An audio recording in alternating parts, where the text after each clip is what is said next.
Bonjour à tous, soyez les bienvenus. Premièrement, merci de vous être rendus présents pour ce nouveau webinaire Oversea. Enchanté, je m'appelle Charles Duwix, je suis responsable décarbonation chez Oversea.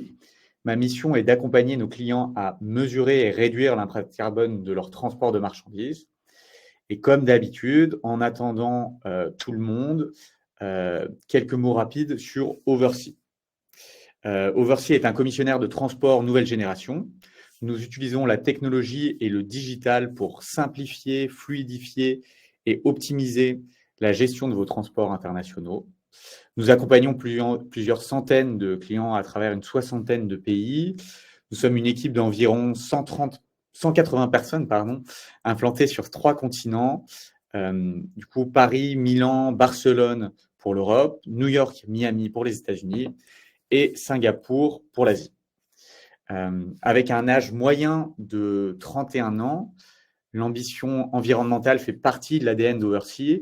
Elle se matérialise dans notre produit, dans l'accompagnement de nos commerciaux et de nos opérationnels, et également dans l'accompagnement de notre équipe décarbonation.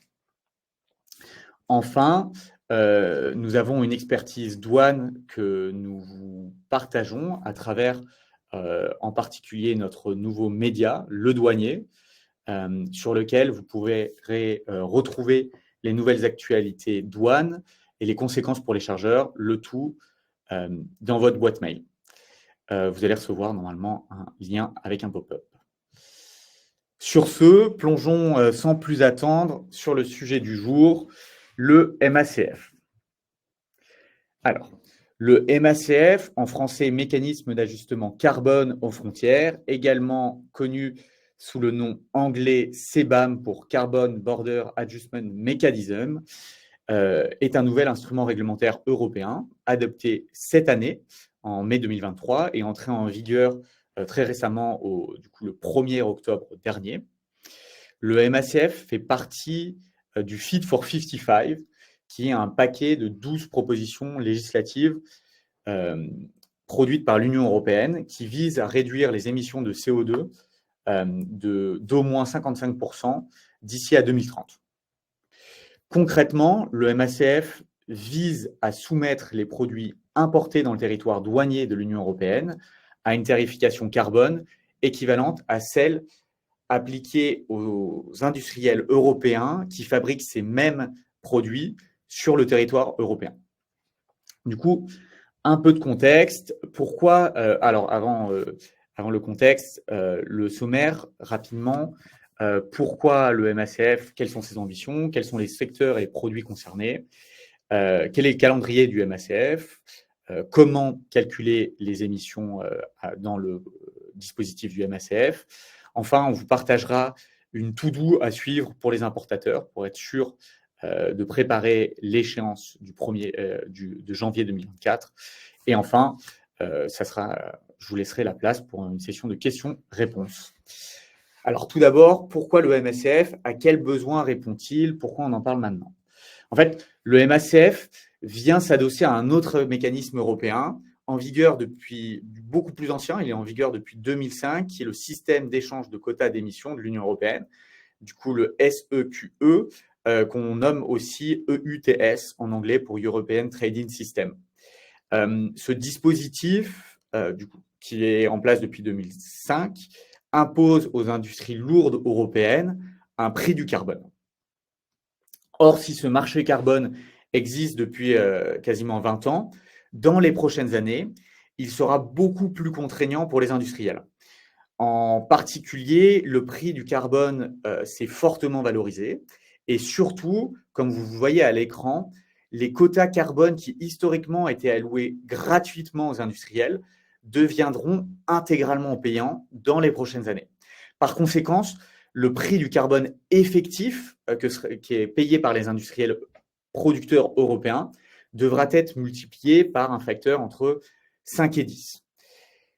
L'ambition du CBAM est donc, dans ce nouveau cadre tarifaire, de garantir la compétitivité de l'industrie européenne en harmonisant le prix du carbone auquel sont soumis les produits fabriqués en Europe, du coup qui sont soumis à ce SEQE, avec ceux des produits importés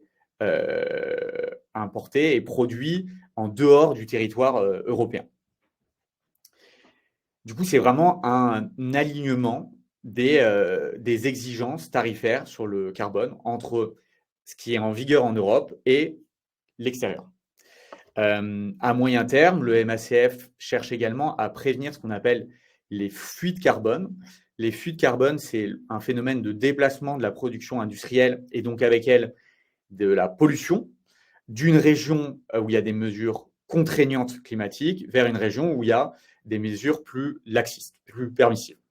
Concrètement, si l'Union européenne décide de soumettre la production d'acier à un prix du carbone élevé, un risque est que mais que cette mesure ne soit pas suivie, par exemple, comme par la Chine. L'acier chinois sera plus compétitif que l'acier européen. Et un risque, c'est que les usines d'acier finissent par se délocaliser en Chine. L'Union européenne sera donc perdante sur tous les tableaux. Elle aura perdu une activité industrielle et sans avoir fait baisser les émissions mondiales de gaz à effet de serre parce que l'activité se sera simplement déplacée géographiquement.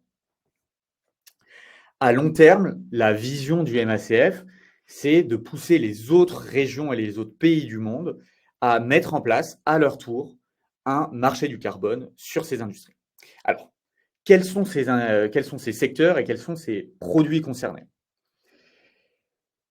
Le MACF, dans le périmètre actuel, s'appliquera à 6 secteurs industriels qui sont d'ores et déjà soumis au système de quotas d'échange d'émissions et qui représentent plus de la moitié des émissions industrielles à l'intérieur de l'Union européenne. Ces 6 secteurs sont les suivants, vous le voyez à l'écran, le fer et l'acier, le ciment, l'électricité, l'aluminium, les engrais azotés et l'hydrogène. Parmi ces 6 secteurs, seuls les produits dits simples, du coup peu transformés, seront inclus. La définition des produits simples donnée par l'Union européenne est assez large et du coup, d'autres produits seront amenés sûrement à rejoindre la liste de produits déjà communiqués. Mais ce qu'il faut comprendre, c'est que ces produits sont identifiés grâce à leur code CN, le code CN étant la classification douanière de l'Union européenne à l'import, basée sur la classification internationale qui sont les HS codes. Pour vous donner un exemple, qu'est-ce que ça veut dire des produits simples? Typiquement, une tôle en acier sera soumise au MACF. Une voiture qui contient cette même tôle en acier ne sera pas soumise au MACF parce que c'est un produit complexe. Dernier point à prendre en compte sur ce sujet, le périmètre est amené à s'élargir progressivement sur 2 variables en intégrant d'autres secteurs, notamment le raffinage et la chimie, mais aussi en intégrant d'autres produits de l'aval, notamment en fait des produits semi-transformés. Quelle est l'idée de cet élargissement aux produits semi-transformés? C'est de limiter les risques de contournement par l'aval. Sans cette mesure, en fait, les industriels européens pourraient tenter de construire ou d'utiliser des usines d'assemblage ou de transformation primaire en bordure de l'Union européenne pour éviter de payer le MACF. Typiquement, si on revient sur notre exemple des tôles en acier, on pourrait imaginer qu'en Turquie, en Tunisie, ou en fait dans des pays en bordure de l'Union européenne, se créent des usines de transformation, par exemple pour faire des pièces de carrosserie simples qui soient identifiées en carrosserie et non pas en tôle d'acier et qui permettent d'importer ces produits-là sur le territoire douanier européen sans être soumis au MACF. Du coup, vraiment, la liste des produits qui est aujourd'hui communiquée sera amenée à évoluer dans tous les cas. Passons maintenant au calendrier. Alors, comme vous le voyez à l'écran, le MACF a été adopté en mai. C'est ouverte à partir de octobre 2023, une période de transition, du coup, qui court du 1er octobre 2023 au 31 décembre 2025. L'objectif de cette période, c'est de servir d'une période pilote d'apprentissage pour que toutes les parties prenantes, du coup les importateurs, les producteurs et aussi les autorités publiques, puissent recueillir les informations utiles et peaufiner la méthodologie de calcul. Ce qui est important à comprendre, c'est que pendant cette période de transition, le dispositif n'est pas financier. Les importateurs n'ont pas d'obligation d'achat de certificats MACF. Cependant, les importateurs sont soumis à certaines obligations. Il y en a 2 qui sont très importantes. C'est une obligation de reporting. Du coup, chaque trimestre, à commencer par la première échéance qui est au 31 janvier 2024, les importateurs vont devoir reporter les émissions induites liées aux importations du trimestre passé. Du coup, avant le 31 janvier 2024, les importateurs vont devoir déclarer les émissions ayant eu cours pendant le 4e trimestre 2023. L'autre obligation, c'est l'inscription sur la plateforme informatique MACF, sur lequel qui va centraliser toutes ces communications, toutes ces déclarations, mais aussi plus tard des achats de certificats MACF. Celle-ci n'est pas encore disponible, mais elle le sera disponible, l'inscription sera possible d'ici novembre. À noter que des pénalités financières sont prévues en cas de manquement répété ou calculé sur ces obligations. Voilà. À partir de janvier 2026, va s'ouvrir la période de fonctionnement effectif. À partir de ce moment-là, le dispositif deviendra financier et impose de nouvelles obligations aux importateurs. Alors, tout d'abord, l'obligation d'obtenir le statut de déclarant MACF autorisé pour réaliser ces procédures. L'obligation d'un reporting, cette fois-ci annuel MACF, du coup, fin 2026 pour l'année 2026. Et bien sûr, les importateurs, à ce moment-là, devront acheter des crédits MACF et les restituer à la hauteur des émissions importées durant la période passée. Sur cette période de fonctionnement effectif, si la philosophie de base est déjà connue, il reste beaucoup de détails concrets à définir par l'Union européenne.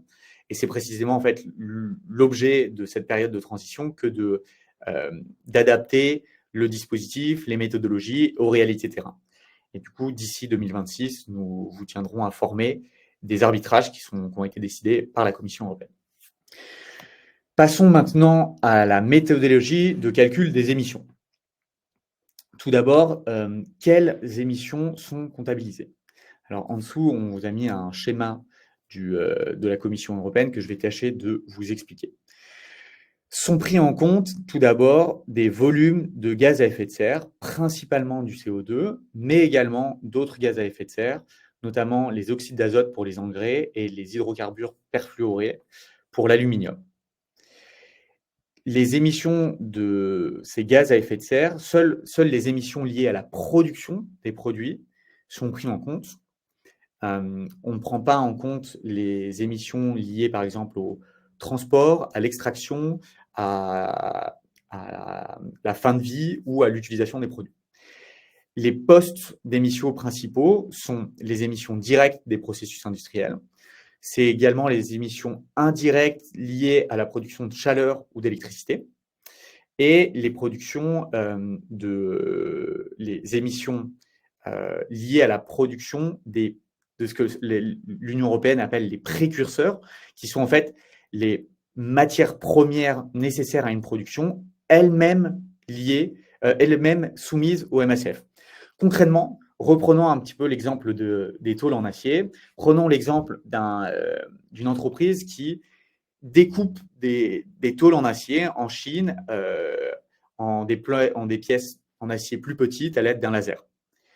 Le carbone comptabilisé pour les pièces d'acier que cette entreprise exporte dans l'Union européenne inclut donc, par exemple, les émissions de carbone de la production de l'électricité qui a été utilisée pour la découpe des lasers, pour l'utilisation des lasers de découpe, mais également les émissions de CO2 nécessaires à la fabrication des tôles en acier, même si ces tôles en acier n'ont pas été produites par cette entreprise-là, si elles ont été produites par une entreprise tiers, l'entreprise va quand même devoir les comptabiliser parce que c'est considéré comme un précurseur.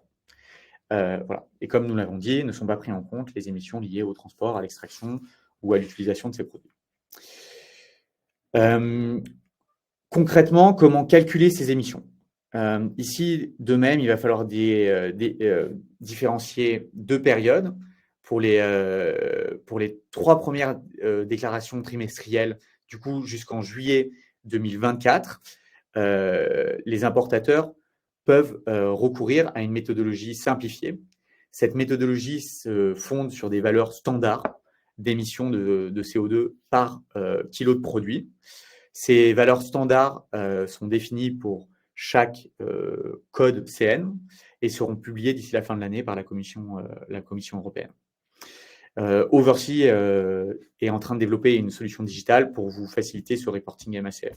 On vous en dira plus prochainement. À partir du juillet 2024, cette méthodologie simplifiée n'est plus permise, ou seulement pour des volumes marginaux de produits importés.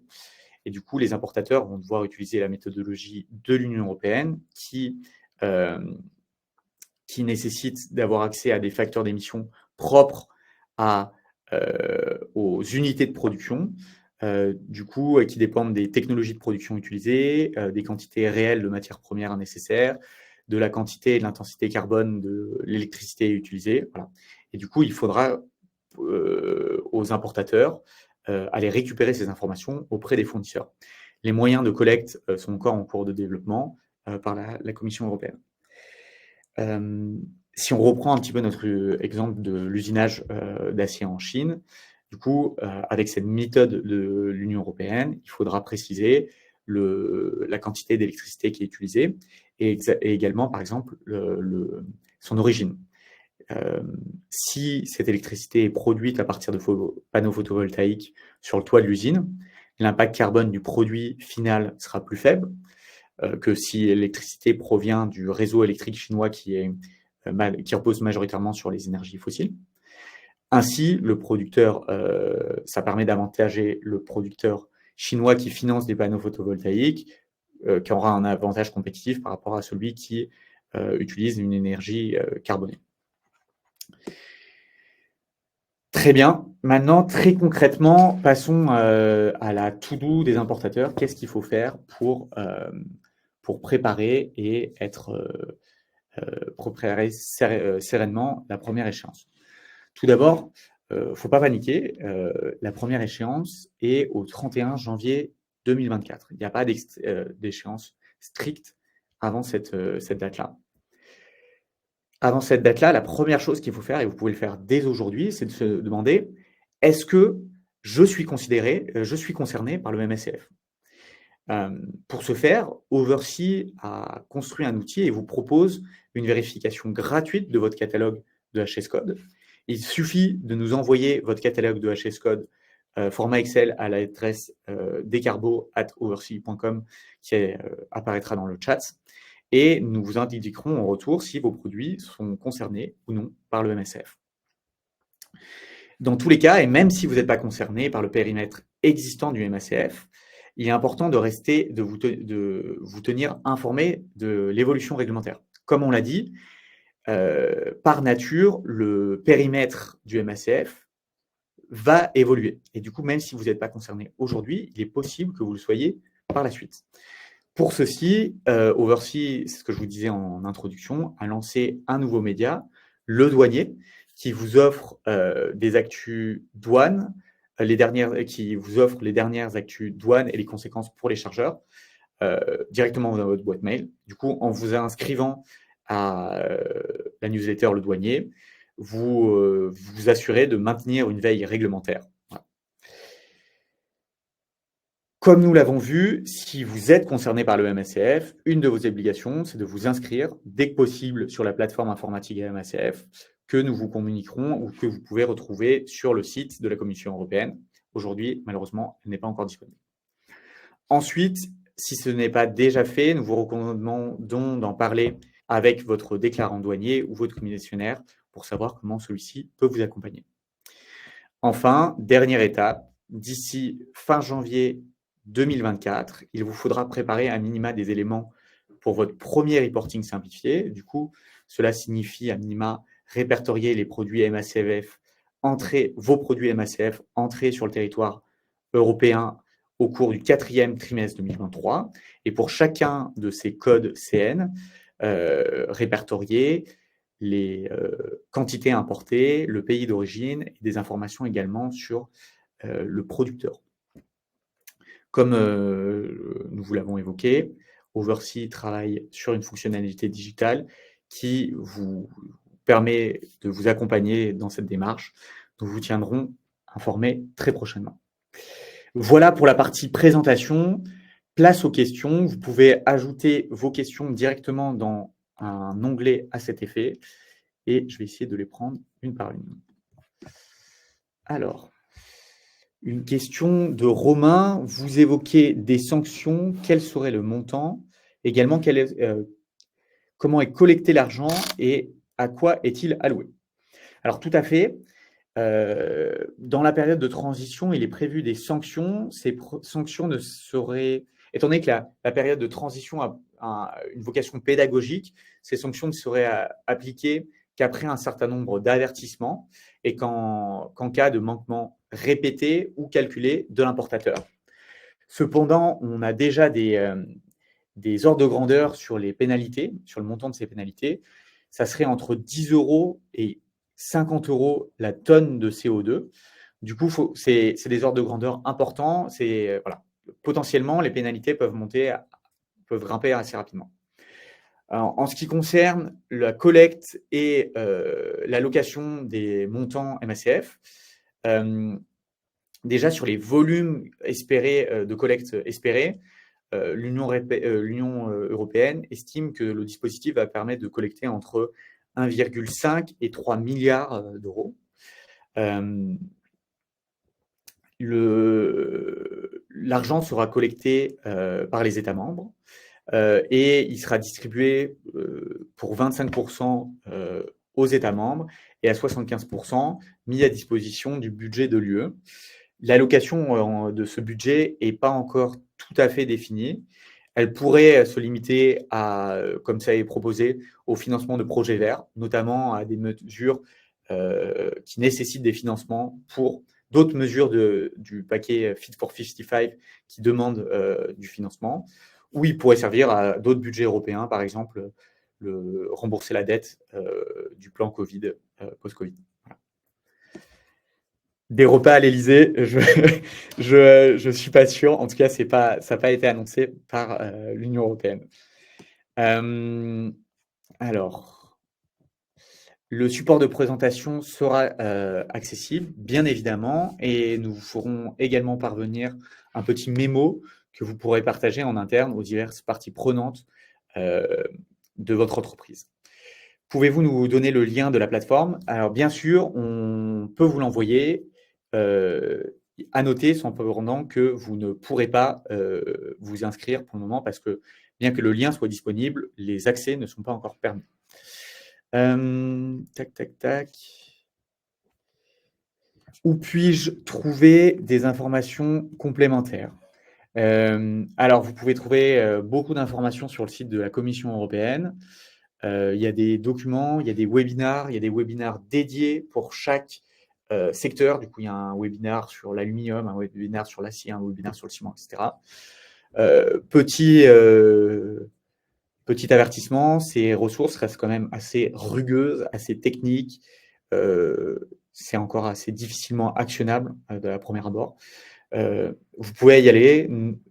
Oversea continuera bien évidemment à vous informer, notamment, comme je vous l'ai dit, via le douanier. Du coup, il est important de vous y abonner pour continuer à avoir de l'information.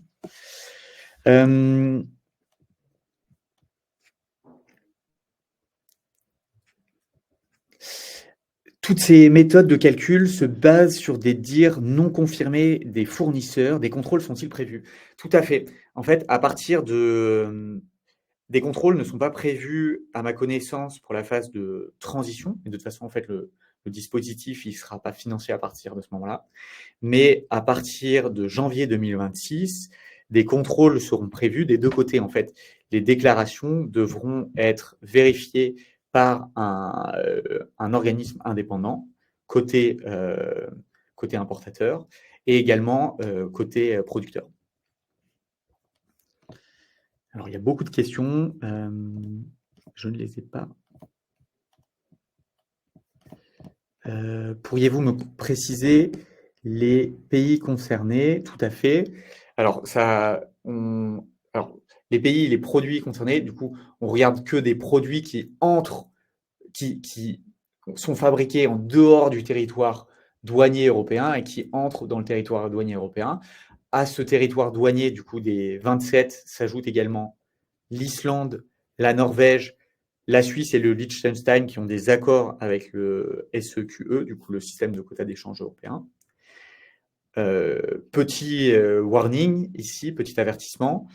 En particulier, les marchandises importées du Royaume-Uni vers l'Union européenne, dans le fonctionnement actuel du MSF, sont concernées par le MSF. La production européenne est considérée en dehors du système de quotas d'échange européen et du coup, ces imports-là sont soumis au MSF. Alors, il y a une question sur un code douanier en particulier. Alors là, je n'ai pas le catalogue douanier en tête. Je regarderai, je note bien votre question, Valérie. Je regarderai plus en détail et je vous donnerai une réponse. Une question de Guylaine. J'achète à un fournisseur européen des produits soumis au CBAM. Est-ce à ma société de faire la déclaration et de payer la taxe? Ouais, c'est une très bonne question. Qui doit le faire? Deux possibilités, c'est soit votre société, soit votre déclarant douanier indirect. Aujourd'hui, l'Union européenne interdit aux déclarants douaniers directs de faire cette déclaration et de payer cette taxe. Du coup, c'est bien à votre société de le faire. Et cette déclaration sera à faire sur la plateforme de informatique MSCF, tout comme les crédits pourront être achetés directement sur cette plateforme. Un bout d'aluminium qui serait posé sur un pantalon ne serait pas concerné par cette mesure. Question de Yasmina. Alors, si vous achetez la matière... Alors, il faudrait le code CN pour que je puisse vous faire une réponse sûre. Du coup, je vous invite à nous envoyer votre catalogue de code CN pour qu'on puisse vous donner une réponse. Ce que je peux vous dire, c'est que si le bout d'aluminium il est déjà dans le pantalon et du coup le code de CN, ça sera celui du pantalon, du coup il ne sera, étant donné que le textile ne fait pas partie des secteurs soumis au CBAM ou au MACF, il ne sera pas soumis. Si par contre vous importez des bouts d'aluminium qui sont répertoriés sous un code CN aluminium et qu'après cet aluminium est utilisé dans un pantalon, a priori, il sera soumis au CBAM. Existe-t-il une liste de produits simples avec leur HS code? Tout à fait, vous pouvez le retrouver sur le site de l'Union, sur le site de la Commission européenne. Dans un fichier Excel, il y a un fichier avec cette liste de codes. De mémoire, il y en a 750. Alors, soit vous pouvez les passer un à un, soit, comme je vous le disais, vous pouvez nous envoyer votre liste, votre catalogue de HS code, et on fait ce petit travail de vérification et d'audit à votre place de façon automatique. Il est quelle heure? Il est 30. Je vais prendre encore peut-être quelques questions. Toc, toc, toc. Peut-on déjà accéder à la plateforme? J'ai déjà répondu à cette question. Non, vous pouvez accéder, mais vous pouvez accéder au site de la plateforme, mais vous ne pouvez pas vous connecter à l'heure actuelle. L'Union européenne annonce une possibilité de se connecter d'ici novembre. Est-ce que cela concerne les produits finis, également type de produits de décoration contenant de l'aluminium et d'autres matières premières? Encore une fois, pour vous donner une réponse sûre, le plus simple, c'est que vous nous envoyez les codes CN, ou alors que vous ayez regardé par vous-même, est-ce que les codes CN de vos produits sont concernés, et bien prendre en compte, bien faire attention que le périmètre des produits est amené à évoluer. Du coup, même si vos produits ne sont pas concernés aujourd'hui, il est possible que dans un an, à la fin de l'année 2024, aura lieu une délibération, notamment sur l'extension aux produits aval. Du coup, il est possible qu'à partir de 2025, des produits qui n'étaient pas concernés en 2024 le seront pour la suite.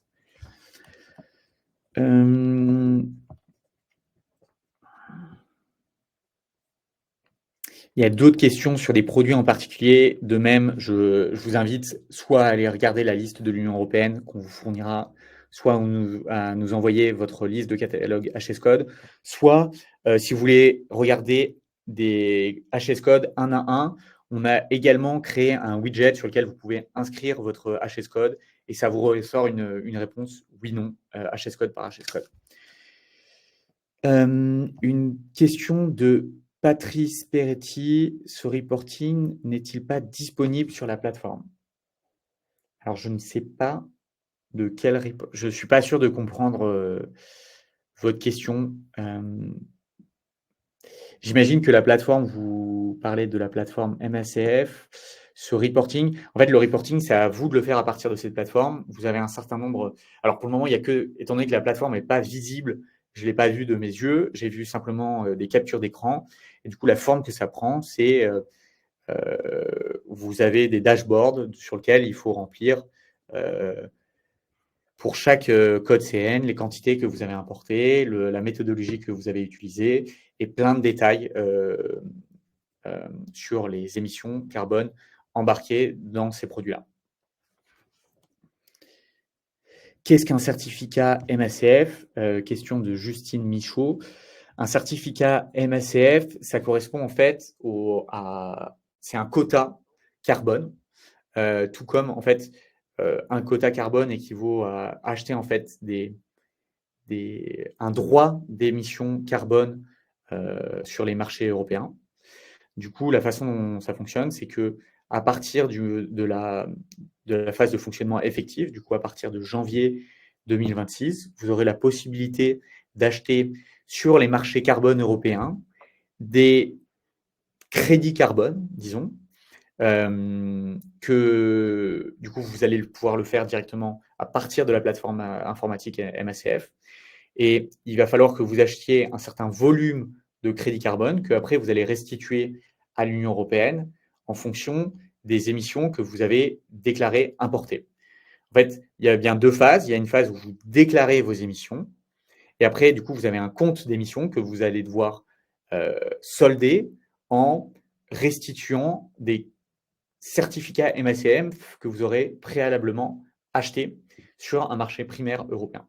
À noter, il n'y a pas prévu pour le moment de marché secondaire. Du coup, vous ne pouvez pas échanger avec d'autres importateurs des certificats MACF. Voilà, vous ne pouvez pas les revendre non plus à d'autres importateurs. Voilà, peut-être une dernière question. Tac, tac, tac. Une dernière question.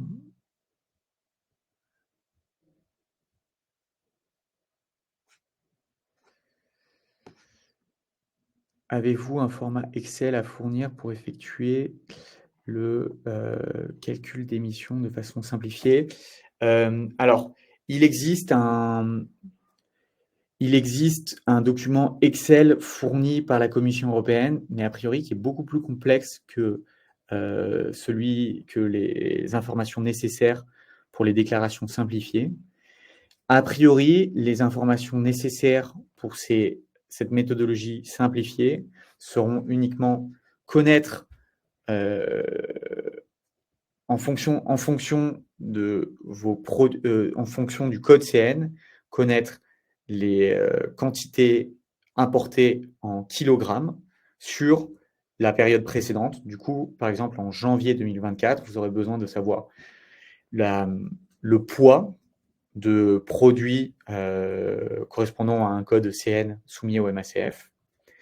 Avec ce poids-là, en fait, vous allez pouvoir utiliser un facteur d'émission qui sera communiqué par l'Union européenne. Par exemple, je dis n'importe quoi, 30 kg de CO2 par tonne de ce produit-là. Et du coup, vous allez pouvoir réaliser ainsi votre déclaration. À prendre en compte que cette déclaration simplifiée n'est possible que pour les 3 premiers trimestres. Après, elle ne sera plus possible. Et dernière question à laquelle je réponds de Muriel Marais, c'est une usine à gaz. Oui, en tout cas, le processus est très, très complexe. J'espère que la présentation qu'on vous a faite est compréhensible. Je vous invite, par curiosité, à aller voir les webinaires de la Commission européenne. C'est beaucoup plus rugueux et beaucoup plus technique. Du coup, on essaie de vous simplifier au plus possible ces démarches-là. Voilà, je pense qu'on arrive au terme du délai imparti. Merci beaucoup de votre participation et de vos questions. Nous reviendrons vers vous par email pour les questions sur lesquelles il y en a beaucoup, sur lesquelles nous n'avons pas eu le temps de répondre aujourd'hui. Merci encore à tous de nous avoir suivis et à très bientôt. Au revoir.